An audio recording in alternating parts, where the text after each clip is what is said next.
கங்குவா கங்குவா கங்குவா. இந்த சத்தம் தான் 2 நாளா ஃபேஸ்புக்கு, வாட்ஸ்அப்பு, யூடியூப்பு எல்லாத்துலேயும், சோசியல் மீடியா எல்லாத்துலேயும் இதுதான் வந்துட்டு இருக்கு. கங்குவா கங்குவா கங்குவான்னு. கங்குவா படம் நல்லா இருக்குதோ நல்லா இல்லையோ அது 2வது பட்சம். ஆனால் அந்த கங்குவா படம் எடுத்த ப்ரொடியூசரையும் ஹீரோவையும் டைரக்டரையும் என்னென்னவோ பேசிட்டு இருக்கீங்களா? எல்லாம் படத்தை பார்த்துட்டு ஒன்று நல்லா இருக்குன்னு சொல்லணும், இல்லை நல்லா இல்லைன்னு சொல்லணும். நீங்க பாட்டுக்க வாயில வந்ததெல்லாம் ஆத்தா அப்பா அவன் இவனு நீங்க பாட்டுக்க ஏற்படுத்தி பேசிட்டு போறீங்க. கங்குவா படம் நல்ல விதமா வரணும்ன்ற ஒரு ஐடியால தான் தயாரிப்பாளர் ஞானவேல் ராஜா எடுத்திருப்பாரு. நல்லபடியா வரணும் அப்படின்னு தான் இயக்குனர் சிவா எடுத்திருப்பாரு. நல்லபடியா நடிக்கணும், நல்லபடியா ஹிட் ஆகணும் தான் சூர்யா நடிச்சிருப்பாரு. யாருன்னா வந்து கங்குவா படம் ஓடக்கூடாதுன்னு சொல்லி நடிப்பாங்க? சொல்லுங்க. நீங்க படம் வாயில வந்ததெல்லாம் பேசிட்டு போறீங்களாங்க? அந்த உரிமை உங்களுக்கு யாருங்க கொடுத்தது? படம் பிடிச்சிருக்கா பிடிச்சிருக்குன்னு சொல்லணும், இல்லைன்னா இல்லைன்னு சொல்லணும். நீங்க இந்த மாதிரி வாயில வந்ததெல்லாம் பேசிட்டு போறீங்களா? சப்போஸ் சிவாவோட குடும்பத்திற்கோ இல்ல ஞானவேல் ராஜா குடும்பத்திற்கோ இல்ல சூர்யாவோட குடும்பத்திற்கோ ஏதோ ஒன்று ஆயிடுச்சுனாக்கா நீங்களாங்க வந்து அந்த குடும்பத்தை பார்ப்பீங்க? சொல்லுங்க. தயவு செய்து அடுத்தவர்களை இழிவுபடுத்தி பேசாதீங்க. நீங்க அப்படி இழிவுபடுத்தி பேசும்போது உங்களுடைய குணம் என்ன அப்படின்றது வெளியில தெரிய வரும்.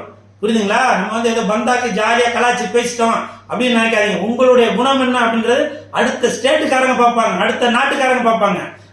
அடுத்த ஸ்டேட்ல மலையாள படமோ இல்ல தெலுங்கு படமோ இங்க வந்து ஓடிச்சுவாங்க. பாத்தீங்களா அந்த படம் எப்படி ஓடிச்சு, இந்த படம் எப்படி ஓடிச்சு, அப்படி புது முயற்சி தாங்க. கங்குவா படம் ஒரு புது முயற்சி. அதாவது நீங்க வந்து ஹாலிவுட் தரத்துல படம் வரணும் அப்படின்னு சொல்லி நினைக்கிறீங்களா? அந்த ஒரு புது முயற்சியில தான் கங்குவா படம் எடுத்திருக்காங்க. அதற்கு வந்து நீங்க உங்களால பிடிக்கலையா, சரி நீங்க உங்களோட கருத்து சொல்லுங்க, தப்பு இல்ல. ஆனால் இழிவுபடுத்தி பேசக்கூடாது. புரியுதுங்களா? அப்புறம் இப்படி இருந்தாக்க தெலுங்கு படம் ஓடதான் செய்யும், மலையாள படம் ஓடதான் செய்யும், தமிழ்நாட்டில் வந்து கொடி கட்டி பறக்கதான் செய்யும். புரியுதுங்களா? நம்ம ஊருக்காரனுக்கே நீங்க சப்போர்ட் பண்ணலனாக்க அப்புறம் எந்த புது முயற்சி யாருங்க பண்ணுவா? சொல்லுங்க. ஆமாங்க, தயாரிப்பாளர் சொன்னாரு. என்ன சொன்னாரு? நீங்க வந்து இந்த படத்தை வந்து ரொம்ப ஆஹா ஓஹோன்னு பாப்பீங்க, இந்த ஆடியோ ரிலீஸ்க்கு வந்து அந்த டிக்கெட்டை மறுபடியும் எடுத்துட்டு வாங்க, சக்சஸ் மீட் பண்ணுவோம் அப்படின்னு சொன்னாரு. உண்மைதான். உங்களுக்கு ஒரு குழந்தை பிறந்துச்சுனாங்க, அந்த குழந்தைய வந்து நீங்க என்ன சொல்லுவீங்க?